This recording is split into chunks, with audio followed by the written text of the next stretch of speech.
A lot of people ask me, well, now that I have good posture, how should I walk? And that's a really complicated answer, because although walking should be easy, what people don't know is that we have to awaken the body's connections from brain to hips to feet so that it happens easily and effortlessly. Eventually, it becomes the new normal for you. So let's take a look at how I do, how I break it all the way down to make the brain-body connection. Starting out with the very first connection we need to have, and that is the brain to the hips. What I'm going to do is show you an exercise that I do with my clients at the office that helps the brain body. It looks like this. The leg raises. I can put a quarter on my knee and it'll stay balanced. And then, when the knee is here, 2, 3, 4, 5, 6, 7, 8. 1, 2, 3, 4, 5, 6, 7, 8.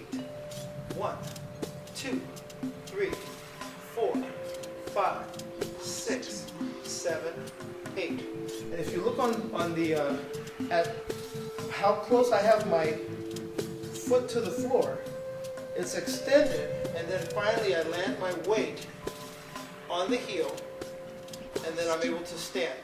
So there's a swing phase and a stance phase to this. During the swing phase, it's the standing hip that does the work. So I raise my knee.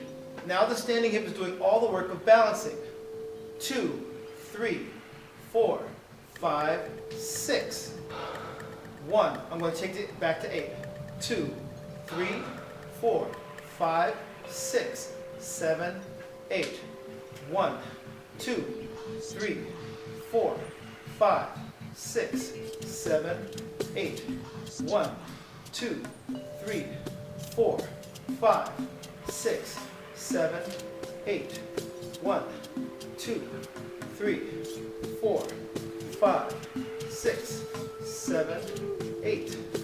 1, 2, 3, 4, 5, 6, 7, 8. After you've done this for at least a minute, it's time for the brain to see how the connections worked. And that's when you would take some time and just walk at some normal speed to integrate your brain-body connection using just what we've done.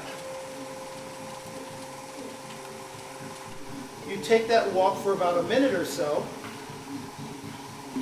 and you're ready to take a step out. So we'll slow the speed back, and we're going to make it a 6 count instead of an 8 count. A 6 count. 1, 2, 3, 4, 5, 6. 1, 2, 3, 4, 5, 6. After practicing this, walk for about a minute. It's time to walk yet again, because it's really important to start to reinforce those connections. We're going to take 2 more steps out. Raise, lower and extend, heel strike, and stand. Raise, lower and extend, heel strike, and stand. Every time I lower, the heel goes close to the floor, and it doesn't make contact until the push-off foot is at its farthest distance. So you see the treadmill going forward, but if you notice, my stride is getting longer and longer. Ooh. Raise, lower and extend, heel strike, and stand. Raise, lower, extend, heel strike, and stand. Raise, lower, extend, heel strike, and stand. And then take a break.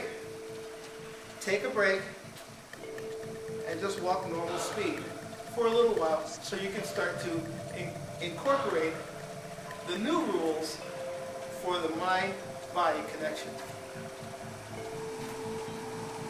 And don't even think about whether you're doing it right, whether you're still following the rules. The brain needs a little bit of a break. What winds up happening is your body has a new normal that takes over, because the connections that did not exist before are starting to get made right now. Nerve A is talking to nerve B using a little communication link now.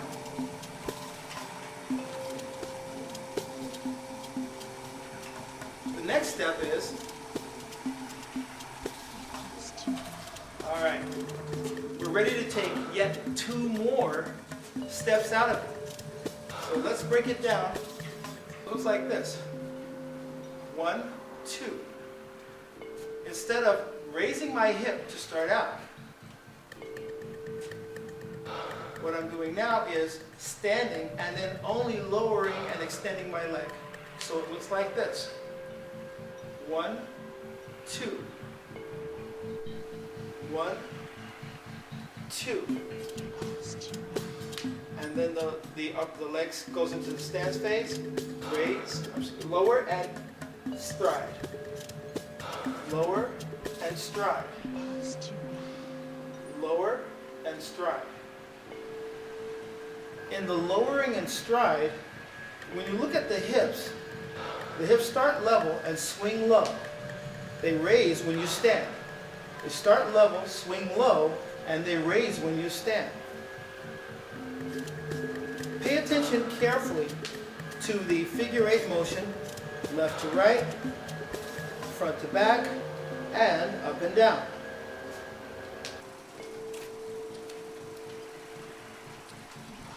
By the time you're at this stage, and you can follow all the rules, front to back, left to right, up and down, you can see that every element of the stride is here. There's the natural stride length for this speed. You can see that my body is upright. And at this speed, my arms are not doing that much work to balance my weight. But as I increase the speed, I'm going to follow the same rules of having the dynamic dance of great posture. As I increase the speed, after the body has those new rules of movement, what happens is your body starts increasing the response time to balance your weight. It becomes even more important for the pelvis to balance your weight left to right, so that your upper body appears to be not doing anything, especially by the time you look at your head. Let's take it up to a 10-degree incline.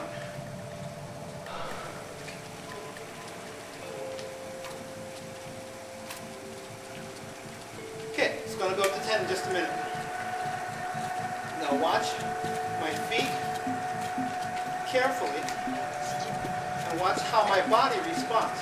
My torso is still upright, and I still follow the rules of letting my pelvis do the balancing of the weight. And the push-off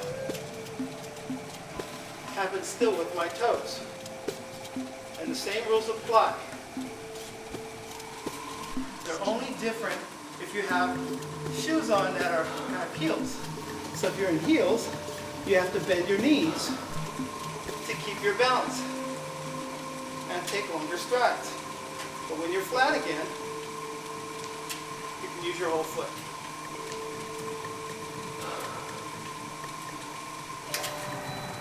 All right, that's the end of today's lesson. I hope you've had some interesting insight. Have some fun and do the dynamic dance today.